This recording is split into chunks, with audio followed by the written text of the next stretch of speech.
Hello everyone, welcome to BHAVISHYA IAS. This is Vamsi Kotturu. In this video, we shall discuss about what is the advisory jurisdiction of the Supreme Court, veto powers of the President and veto powers of the Governor. First of all, why this is in news, okay? There is a tussle going on between the Governor of Tamil Nadu and the state government of Tamil Nadu. Okay, this is the reason why these are in the news. Let's see what is the tussle going on between them. Okay, to understand this, we need to see the chronological order of what's happened from the beginning of the governor's appointment till date. Okay, see, on September 2021, R.N. Ravi sir was appointed as the governor by the central government. Okay, let's see what are the functions and the roles of a governor. First of all, three main functions of the governor is, the first one is he is the chief executive head of the state. Second one is acts as an agent of the center, and the third one is any bill becomes an act only with the assent of the governor. So for this video we just concentrate on the third function. Okay, that is, what is that? Any bill becomes an act only with the assent of the governor. Okay, now we shall see what are the options what the governor has whenever a bill which is actually passed by the state legislature comes to him for his assent. Okay, so let's see. That means we call it as a veto powers of the governor. Okay, so see, suppose the state government had passed a bill, okay, and it is sent to the governor for an assent. Okay, and he has four options in that. Okay, one is to say okay to the bill, that means give his assent to the bill, and the second is to withhold to the bill, that means actually he is saying no to the bill, and the third one is to return the bill to the state legislature for reconsideration. Okay, let's see, write it as reconsideration. Okay, and the fourth option is to reserve the bill for the consideration of the president, so it goes to the president. In this case, in the third case, that means what? When the governor sends the bill for the state legislature for the reconsideration, and if the state legislature again passes it and sends to the governor again, the governor has to say okay for that. This is important. That means what? Whenever a bill is returned to the state legislature for reconsideration, and if the state legislature sends that particular bill with changes or without changes to the governor, he has to give assent to the bill. Now we have seen what are the veto powers of the governor. See, there is one point you need to remember over here, that there is the constitution didn't mention any time limit for this. That means in how much time the governor has to give the assent to the bill, in how much time the government has to give the withhold to the bill. There is nothing like that. Okay, so you need to remember that one, because that is very much important in this discussion. Okay, now let's see, let's go to the chronological order again. See what happened now. The September 2021, R.N. Ravi sir was appointed as the governor, right? So now by 2022 he withheld 21 bills passed by the government. Okay, see what happens when the governor actually withholds, these many of bills were withheld by the governor, the state government will come to the halt. That means what? The state government will not have the legitimacy to actually implement those acts, since actually it was not actually given assent by the governor, right? So that's why the state government, that is on the November 2023, that is Tamil Nadu government, filed a writ in the Supreme Court. Okay, because of that, on November 10th 2023, the governor sent 10 bills to the state legislature for the reconsideration and 2 bills for the assent of the president. We already seen the veto powers of the governor, right? So now on November 18th, the 10 bills were resent by the state government to the governor for his assent, right? So actually what governor has to do, he has to give assent to the bills because it was resent by the state legislature, right? But what the governor has done, on November 28th, the governor sent 10 bills to the president for the reconsideration. What did the president do? See, the president gave assent to the bill, that means one bill, returned the 7 bills for the reconsideration, took no action on the 2 bills. So first of all, we shall see what are the veto powers of the president on the state legislature. What is the veto power of the president? See, veto power, the first thing is that he can give his assent to the bill, that means he can say okay to the bill. The second thing is he can give hold to the bill, that means he can say no to the bill.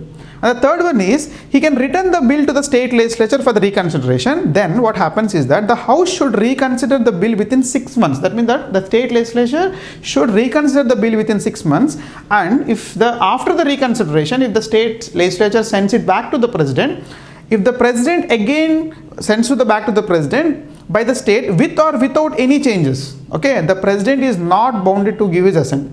Understood? But in the case of the governor has to give the assent to the bill. But in the case of the president, he need not to give the assent to the bill. Okay, these are the veto powers of the president. The president gave assent to the one bill, returned 7 bills for the reconsideration, took no action on the 2 bills.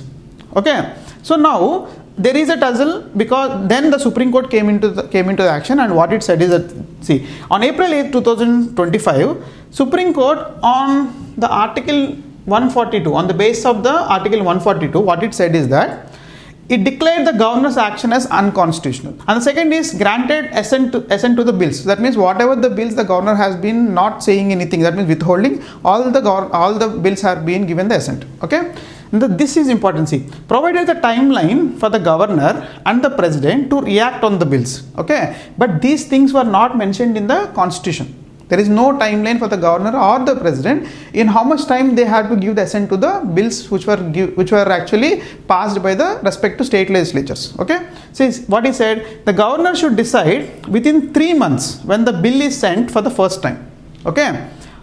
In the second time, the governor should decide within 1 month when the bill is sent for the second time. Okay, and if the state legislature passes a bill and the governor sends it to the president, then if the bill is sent to the president should decide in 3 months. That means what? By this we can say that maximum how many months it has to get assent. That means 3 plus 1 4, 4 plus 3 7. That means within 7 months the bill has to get the assent from the president or the governor, according to this. Okay, but after this verdict from the Supreme Court, the President of India, on her power, that means according to Article 143, that means advisory jurisdiction of the Supreme Court, asked the questions about these particular things, this particular verdict what is given by the Supreme Court on the Article 142. Okay, so what did she ask? So for that we shall understand what is the advisory jurisdiction Supreme Court first of all. That means what does it was written in the Article 143. What does it written? Because is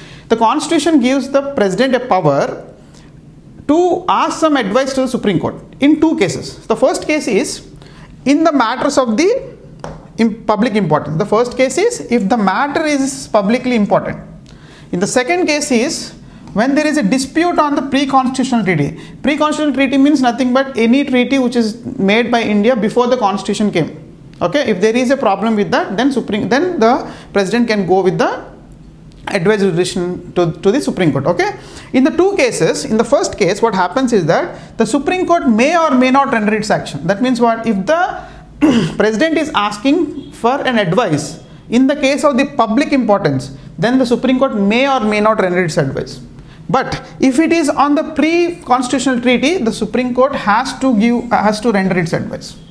Understood? In both the cases, whatever the advice the Supreme Court has given, it is not bounding on the president.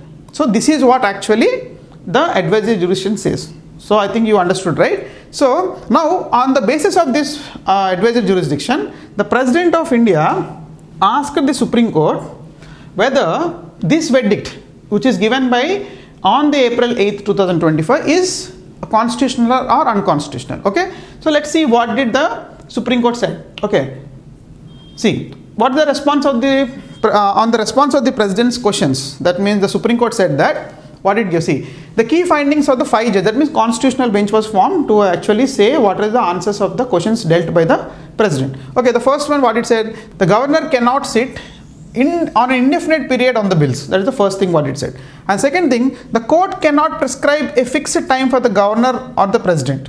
And the third one is a bill cannot become an act without the assent of the governor or the president. Okay, these are the 3 statements what it given. So what does it means that, do you see, we need to understand here that the Supreme Court had made things, it didn't give a proper end point to the thing, but the thing is that it gave it to the normality. See, this is all what actually the Constitution says. There is nothing like different in that. Okay, so here we need to remember the great saying of the Ambedkar. What did he said? See, Ambedkar want no written guarantees.